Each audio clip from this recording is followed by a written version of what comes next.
Something happened inside the Osefo investigation last night that no one saw coming. Because just when the world thought the 40 credit cards scandal and the fake aliases drama were already the peak of the chaos, the FBI quietly uncovered something far more dangerous, and it changes the entire case. For months, prosecutors suspected Wendy and Eddie weren't working alone. But they had no proof. Until now. Because the FBI has just unlocked a trail that leads to 4 new players, each one more shocking than the last. A silent business partner Eddie kept off every document. A financial broker who suddenly flipped and contacted federal agents at 2 a.m. A family helper who handled packages but never asked questions. And the most chilling discovery? A hidden ledger book tucked deep inside Wendy's master closet, filled with coded transactions, initials, refund cycles, and purchases made under names that don't exist. And here's the part shaking the entire Bravo community. The ledger links all 4 people to the same scheme. The 40 credit cards? The aliases? The staged burglary? That was just the surface. What the FBI found next. Just when everyone thought the Wendy Osefo saga couldn't possibly get messier, nastier, or more chaotic, the FBI just dropped a bomb so explosive it blew the entire 40 credit card scandal into yesterday's news. Because apparently, that wasn't even the real story. And if you're thinking, wait, what else could possibly be left? Buckle up. This new twist doesn't just shake Wendy's storyline, it detonates her entire public image. Let's start with what happened inside the FBI field office 2 days ago. Federal investigators were reviewing the credit card mess, the fake names, the suspicious refunds, the shopping patterns, when suddenly, one analyst noticed something that didn't match Wendy or Eddie. A completely separate person kept appearing in the financial trails. Someone who wasn't publicly connected to the Osefos at all. Meet the one person no viewer, no blogger, no Bravo fan ever saw coming. Eddie's silent business partner. This man was the ghost behind their finances. No public record. No photos. No Bravo cameos. Nothing. Yet his digital fingerprints were everywhere. While Wendy was bragging on TV about her businesses, and Eddie was talking about Happy Eddie, this silent partner was quietly accessing accounts, redirecting payments, doing returns, and handling transactions that were supposed to be private. And that's when the FBI realized this wasn't a husband and wife scandal. This was an operation. But wait, it gets messier. Because the moment investigators identified this silent partner, a second bomb dropped. The financial broker, the same man who helped them structure their businesses, walked into the FBI office at 2 a.m. completely shaking. He didn't want a lawyer. He didn't want money. He didn't want a deal. He wanted out. He told the FBI that he had been sitting on information for months, terrified to speak, but unable to handle the pressure anymore. And then he said the sentence that flipped this investigation upside down. Wendy didn't run this. Eddie didn't run this. The silent partner did. This is the twist we weren't ready for. The credit cards? The refund cycles? The alias names like Pam Oliver and Eddie Hennessy? The staged Jamaica trip burglary? The broker claimed all of it was part of a structured, pre-planned identity scheme designed by the silent partner, and Wendy was just the face they used. Boom. Everything suddenly made sense. But here's the real kicker. The FBI didn't believe him until the family helper cracked. Yes, another person involved. A helpful relative who ran errands, picked up packages, made returns, dropped off envelopes, and never asked questions. They told agents. They used Wendy's name because she looked clean. They thought people trusted her. That's why everything was funneled through her identity. And suddenly, the entire picture changed. Wendy wasn't the mastermind. She was the mask. But don't relax yet, this story is nowhere near finished. Because the FBI raided a storage unit the silent partner rented under a fake name, and what they found inside made the entire investigation go nuclear. There were boxes of high-end packaging, receipts Wendy swore never existed, return slips from stores she denied visiting, prepaid phones logged into alias accounts, envelopes with tracking numbers, random luxury items stuffed in bags. But the most incriminating thing? A black notebook. A thick, worn ledger. Filled to the brim. Not scribbles. Not chaos. Not amateur notes.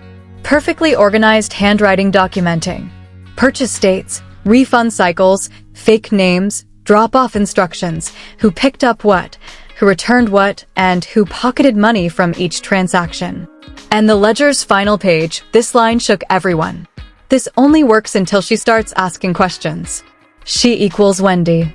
Meaning the plan was never about survival. It was about keeping her in the dark. It was about using her image, her credibility, her identity, until she got suspicious. And according to the family helper, she did start asking questions. Which is why things suddenly fell apart. Why Eddie became distant. Why the silent partner stopped responding. Why the broker panicked. Why the supposed burglary happened. The burglary? The family helper claimed it wasn't a robbery. It was a cleanup. A cleanup Wendy didn't approve and didn't understand. And that's when the FBI realized the real scandal wasn't the credit cards, not the aliases, not even the hidden identities. It was the fact that the people around Wendy were running a full-scale operation using her name and planning to let her take the fall. But here's the part that absolutely ripped the investigation open. The silent partner didn't wait around. He ran. And what investigators found after he vanished changes everything. The moment the silent partner disappeared, the case turned from messy financial fraud to full-on Bravo-level chaos. Federal agents were scrambling because when someone involved in a scheme runs, it means only one thing. There's something bigger they're afraid will surface. And oh, it surfaced. Within 24 hours of his disappearance, the FBI located his abandoned car at a gas station outside Baltimore. The engine was still warm. Phone destroyed. Glove box empty. But the trunk? That was the jackpot. Agents found a duffel bag stuffed with 3 burner phones, loose receipts from luxury stores, envelopes with refund cash, 2 fake IDs, and a flash drive taped to the lining of the bag. That flash drive is what turned this scandal from messy fraud to criminal operation. Inside were backup copies of spreadsheets, the same ones the broker claimed existed but never had proof of. And these spreadsheets? Wow. They detailed every purchase, every return, every card used, every alias, every cut of profit, and every person involved. The FBI finally had full confirmation. This wasn't a Wendy and Eddie scandal. This was 4 people running an organized scheme, with Wendy being used as the clean identity. But here's the twist no one expected. The spreadsheets had notes added in a different font, notes that weren't written by the partner, nor by the broker, nor by the family helper. They were written by Eddie. And one note shook the room. Use her card, she'll think it's normal. Her, meaning Wendy. Another note. She won't check this account. Another. Run this refund during filming, she'll be distracted. For the first time, investigators saw something they weren't expecting. Eddie wasn't a passenger. He was co-driving. The silent partner might have built the system, but Eddie kept it running. And Wendy? Wrapped in filming, appearances, commentary jobs, university work, she became an easy cover. But wait, the story escalates even more. Because when agents reviewed the flash drive's metadata, they found something chilling. A pattern of messages between Eddie and the silent partner, messages deleted from Eddie's phone, but still embedded inside the flash drive files. One message read, "If she finds it, we pin it on her. She has the brand, not us." Another, "Keep her busy with filming. The more public, the better." This was a setup. A full setup. A setup designed to collapse on Wendy the moment authorities stepped in. The FBI now had a motive, a plan, a structure, and a reason why the burglary happened. They were destroying evidence before Wendy discovered the truth.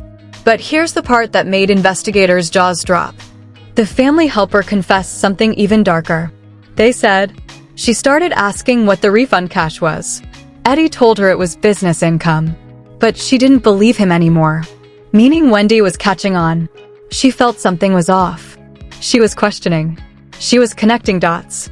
And when any woman in a relationship starts seeing through the liars panic. And oh boy, they panicked. Because the helper revealed a detail no one expected. The silent partner visited the house the night before the burglary. Not morning, not afternoon, the night before. He was seen going toward the office room, the closet, and the storage shelves.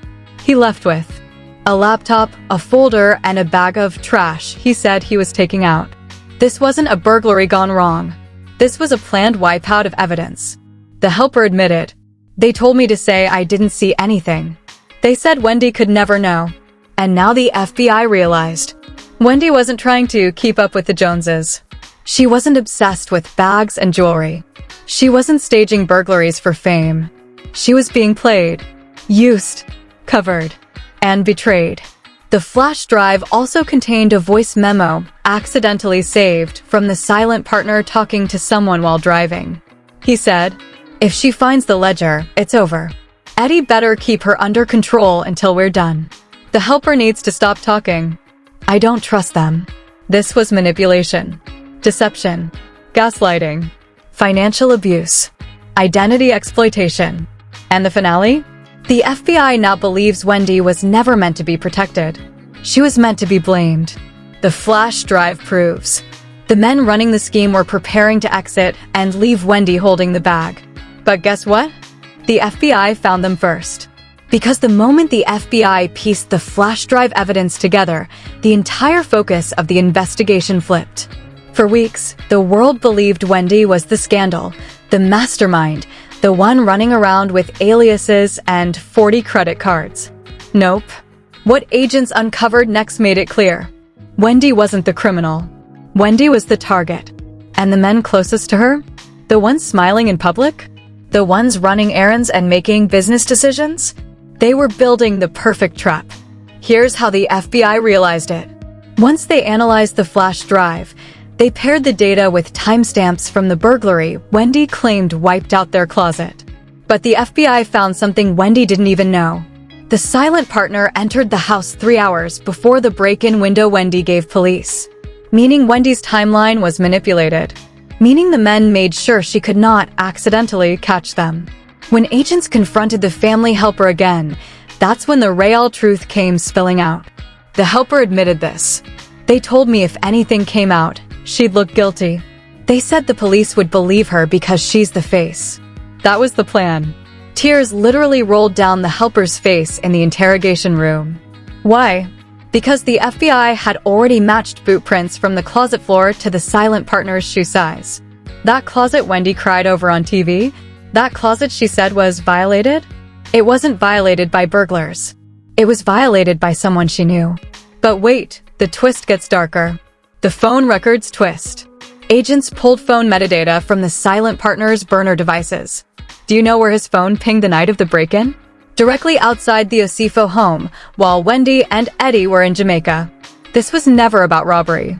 This was about cover-up. But here's the shocker no one expected. Eddie's phone also pinged in that same location. 20 minutes earlier. He wasn't in Jamaica the entire time. He flew out 1 day later than Wendy. The helper confirmed it. He stayed behind. He said he had to finish something first. This was the something.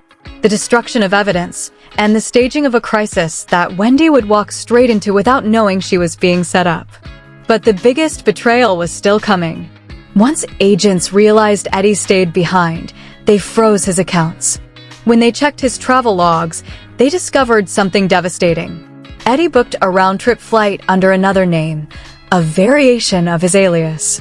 That alias was used to buy tools, to buy storage boxes, to buy tape, and to rent a temporary vehicle on the night of the staged burglary.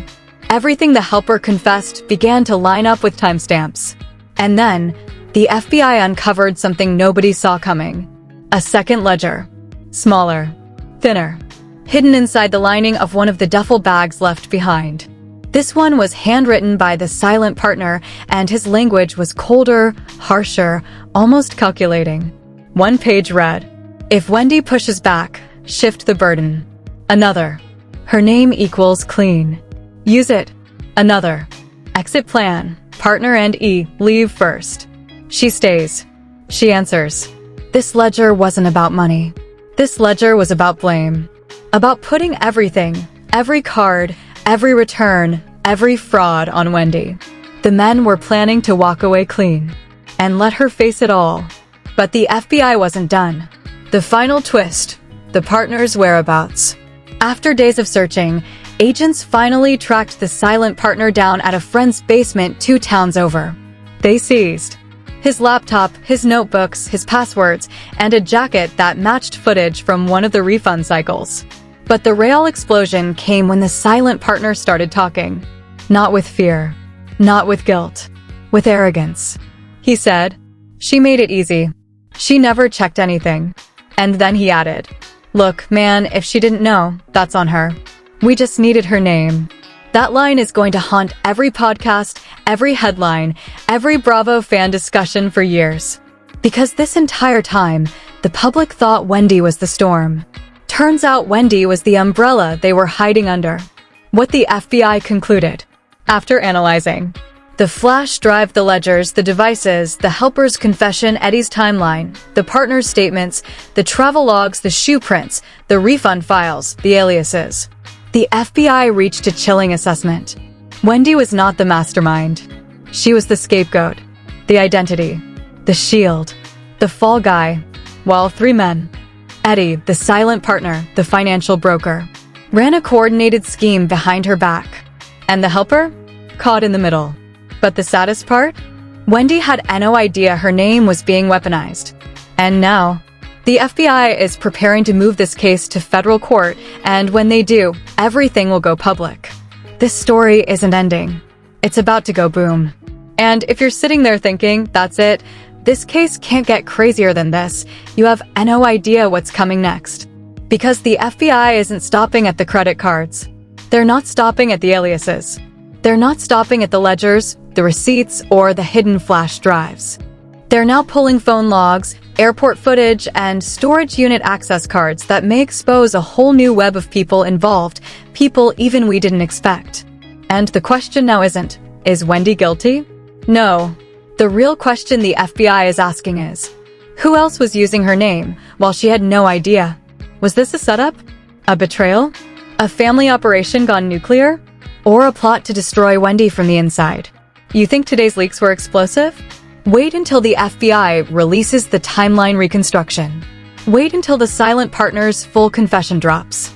Wait until the financial broker's emails go public. Because this is just the warm-up.